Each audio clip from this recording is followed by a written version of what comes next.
হোসেন পাটোয়ারি। ইসলামী আন্দোলনের এই প্রার্থী লক্ষ্মীপুরে এক আসনে লড়ছেন হাত পাখা প্রতীকে। এলাকার উন্নয়ন, কর্মসংস্থান কিংবা স্বাস্থ্য শিক্ষার মান বাড়াতে দিচ্ছেন একের পর এক প্রতিশ্রুতি।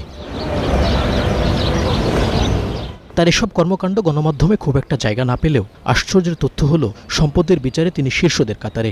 অর্থাৎ শতকোটিপতি আব্দুল আউয়াল মিন্টু কিংবা এনায়েতুল্লাহকে ছাপিয়ে তার সম্পদ ১২৬ কোটি টাকার উপরে। অনেকের মতে তার একার এই সম্পদ তার দলের সম্মিলিত সম্পদ থেকেও বেশি।